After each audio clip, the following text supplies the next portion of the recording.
After a hot start to the season, the Golden State Warriors have come crashing back down to earth. They're eighth in the Western Conference with an 8-6 record. Despite adding Al Horford during the offseason, the Warriors are still short of size in the front court and could use a talented rebounder, rim protector, and interior scorer.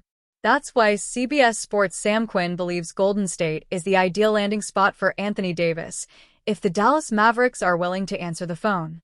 The fit is pretty straightforward, Quinn explained. Davis is the rim protector and lob catcher the Warriors have wanted forever. They would have been thrilled if James Wiseman had been half of the player Anthony Davis is. He can play in their switch-wide defense.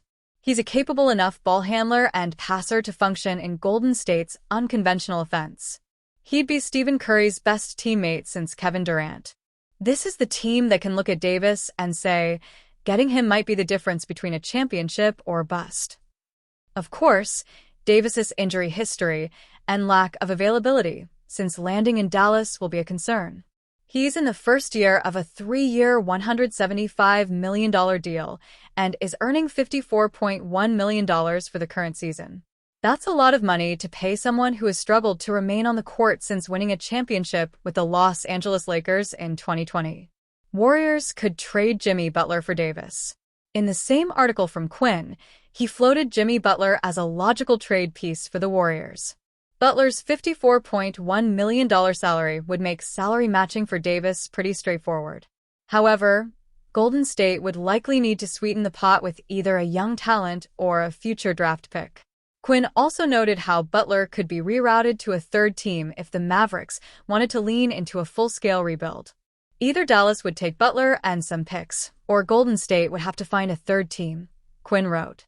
As Miami learned last year, that wouldn't exactly be easy. Is Phoenix still interested? The Suns seem happy with their lower-maintenance squad this season.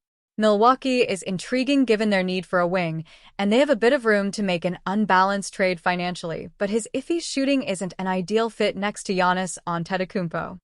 Butler has made a sizable impact since landing in the Bay Area. As such, it's hard to envision the franchise parting with him, especially this season. Warriors aren't expected to target Davis. In a recent article by Tim Kawakami of the San Francisco Standard, he noted how the Warriors and Davis have likely missed their shot to form a partnership. The Warriors have daydreamed about Davis for years, so anything is possible, especially with Dallas possibly approaching sell-off mode, Kawakami wrote. But the AD/Warriors moment likely has passed, he continued. Davis is an old 32, often hurt, currently hurt, and Dallas just fired the guy who made the worst trade in recent NBA history to acquire him last season. The Warriors don't need to add anybody that expensive and that prone to miss a month at any time. Davis is a highly talented forward.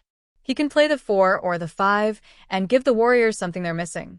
Nevertheless, his injury history and high salary are likely roadblocks. Golden State would be better served looking elsewhere for reinforcements. On the newest episode of Mind the Game, LeBron James drew one of the most unique comparisons of his career. While sitting down with Stephen Curry and podcast co-host Steve Nash, the Los Angeles Lakers star likened Curry's offensive versatility to that of Los Angeles Dodgers megastar Shohei Ohtani. The conversation came up as James discussed Ohtani's historic ability to dominate from the mound and the batter's box in the same postseason game.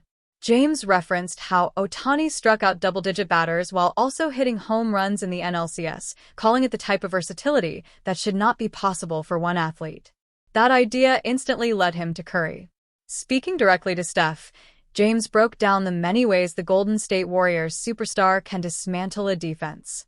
What makes Steph one of the most dangerous players of all time is you're going to get it in so many different ways, James said. He then listed scenario after scenario. Semi-transition, high pick and roll, off the ball, curling, cutting, relocating, sprinting to the corner. If your pickup point is too low, bang. If your big is not up to touch, bang. If you cover me well, I'm getting off the ball, and I don't care getting off the ball. Nash jumped in, noting how many stars hate losing control. James agreed. Curry, he said, embraces it because he knows the ball will always find him again. It makes him the greatest shooter of all time and one of the greatest threats in NBA history, James concluded. How LeBron's praise reinforces the Warriors' offensive identity. What stood out most in James' explanation is how deeply he understands Curry's style. The Warriors' offense is built around misdirection, endurance, and constant movement.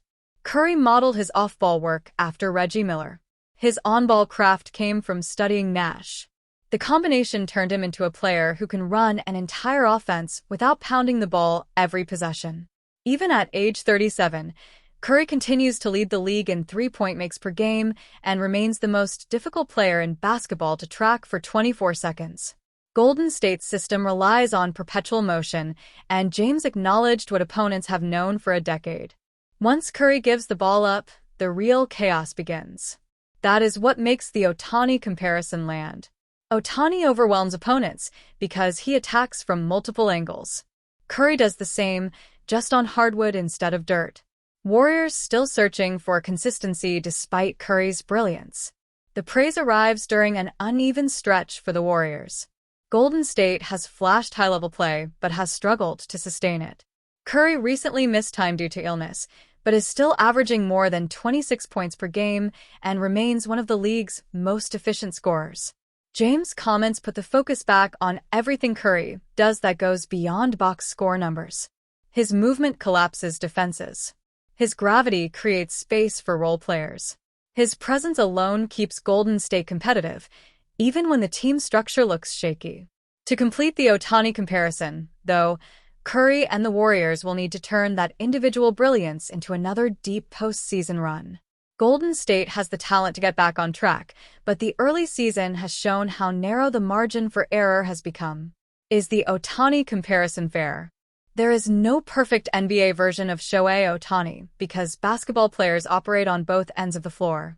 If hitting is offense and pitching is defense, then the closest comparisons would be elite two-way forces like Giannis Antetokounmpo or peak Kawhi Leonard.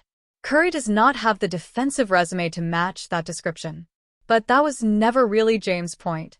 The comparison was about range of skill, volume of threat, and the psychological weight a superstar carries into every matchup.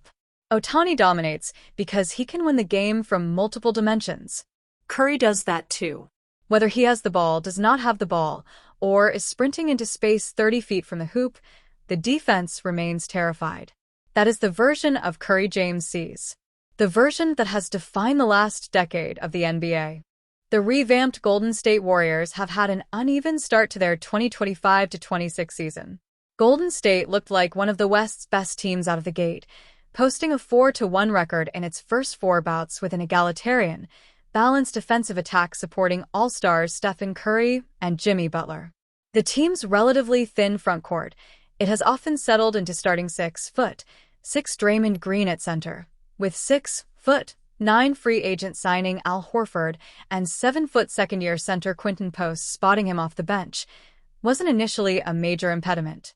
The Warriors fell back down to earth, winning just 2 of their next 7 bouts. Things have stabilized a bit since, as Golden State rides a 3-game win streak as of its writing, but things are clearly a bit tenuous in a conference where younger, bigger, deeper, longer clubs like the 13-1 Oklahoma City Thunder, the 10-2 Denver Nuggets, and the 9-3 Houston Rockets rule. Part of the issue was a uniquely, perhaps unfairly, brutal schedule.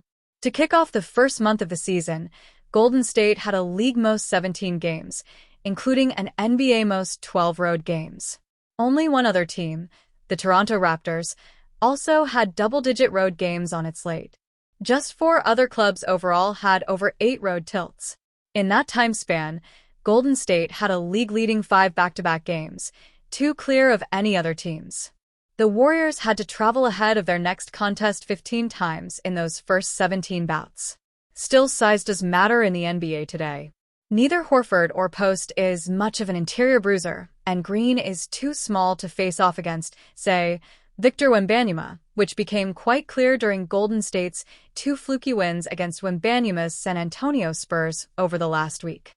As a 9-6 club looking to win now, the Warriors should be open to an upgrade in the paint. Former four-time All-Star center DeMarcus Cousins, who played for Golden State during the club's finals-bound 2018-19 season, set social media ablaze when he pitched that his old team add his one-time Los Angeles Lakers teammate Anthony Davis, now saddled with the lowly Dallas Mavericks, for the 10 on the year, in what would be a league-reshaping blockbuster trade. Davis has already been privy to a lot of those in his career. On Monday, Cousins' current teammates on FanDuel TV's Run It Back weighed in on the pros and cons of such a deal. Hosts Michelle Beadle and Lou Williams are rooting for a trade package headlined by young Warriors power forward Jonathan Kuminga. "I like this deal as well, especially for Dallas," three-time Sixth Man of the Year guard Lou Williams said. "As many young pieces as you can possibly get right now. Get rid of all of the old. Let's start fresh. Let's start new," with the exception of injured 33-year-old vet point guard Kyrie Irving. "I really like this a lot for Dallas, and I like it for the Warriors as well. They've shown the more talent that they can have, the more they're going to make a splash in the West." Davis's current $54,126,450 salary is an exact match to the present contract of six-time All-Star Warriors small forward Jimmy Butler.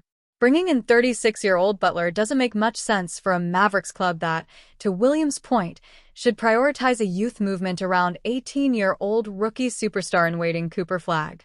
Adding Kuminga, still just 23, may make more sense, but matching salaries and grappling with cap hurdles could prove tougher.